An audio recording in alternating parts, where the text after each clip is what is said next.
நாடாளுமன்ற மழைக்கால கூட்டத்தொடர் தொடங்க உள்ள நிலையில் மீண்டும் தொகுதி மறுவரையறை தொடர்பான பேச்சுகள் எழத் தொடங்கியிருக்கின்றன. இந்த நிலையில இந்த விவகாரம் தொடர்பாக திமுகவின் நிலைப்பாடு என்ன என்பது குறித்தான ஒரு விளக்கத்தை கொடுத்திருக்கார் எம்பி திருச்சி சிவா. இது தொடர்பான கூடுதல் விவரங்களோடு இணைகிறார் எமது செய்தியாளர் ரமேஷ்குமார். ரமேஷ்குமார் வணக்கம். திருச்சி சிவா தொகுதி மறுவரையறை தொடர்பாக என்ன சொல்லியிருக்காரு ரமேஷ், விரிவா பதிவு பண்ணுங்க.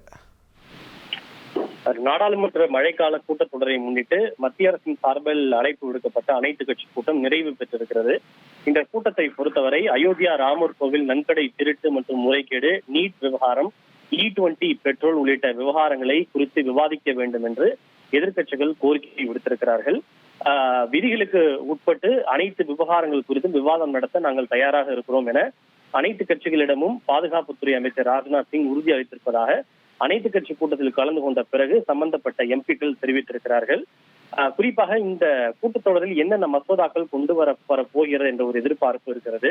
குறிப்பாக தொகுதி மறுவரை உள்ளிட்ட மசோதாக்கள் கொண்டு வரப்படுமா என்ற ஒரு கேள்வி இருந்தது.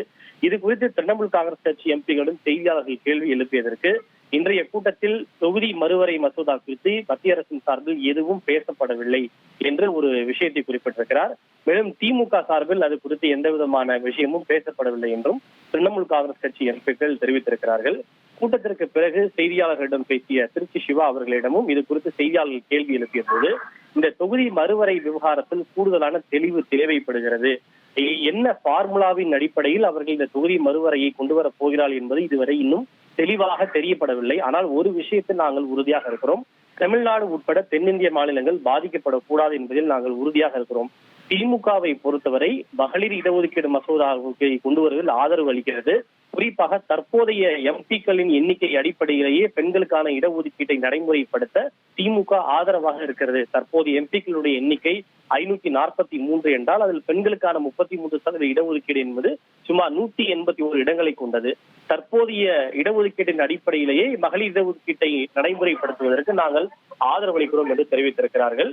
ஒருவேளை இந்த தொகுதி மறுவரையறை என்பது தென்னிந்திய மாநிலங்களுக்கு பாதிப்பை ஏற்படுத்துவதாக இருந்தால் அவற்றை இன்னும் 25 ஆண்டுகளுக்கு தொகுதி மறுவரையை நிறுத்தி வைக்க வேண்டும் என்றும் அவர் குறிப்பிட்டிருக்கிறார். எது எப்படி இருந்தாலும் இந்த விவகாரத்தை பொறுத்தவரை அந்த வரைவு மசோதாவை நாங்கள் பார்த்து ஆய்வு செய்த பிறகுதான் எங்களுடைய நிலைப்பாட்டை என்ன என்பதை நாங்கள் தெளிவாக தெரிவிக்க முடியும் என்று திமுக எம்பி திருச்சி சிவா அவர்கள் தெரிவித்திருக்கிறார்கள். இடதுசாரி எம்பிக்களை பொறுத்தவரை இந்த ஒரே நாடு ஒரே தேர்தல், அதே போல இந்த தொகுதி மறுவரையறை போன்ற எந்த மசோதாவாக இருந்தாலும் எதிர்க்கட்சிகளை அழைத்து கலந்து ஆலோசித்து அதற்கு பிறகுதான் இந்த மசோதாக்களை கொண்டு வர வேண்டும் என்று நாங்கள் வலியுறுத்தி இருப்பதாக இடதுசாரி எம்பிக்கள் அனைத்து கட்சி கூட்டத்தில் கோரிக்கையை வைத்திருக்கிறார்கள்.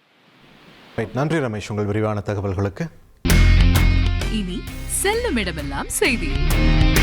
தந்தை டிவியின் வாட்ஸ்அப் சேனலை ஃபாலோ பண்ணினா செல்ல இருக்கும் இடமெல்லாம் செய்தி. இதோ QR கோட் இப்பவே ஸ்கேன் பண்ணுங்க, ஃபாலோ பண்ணுங்க.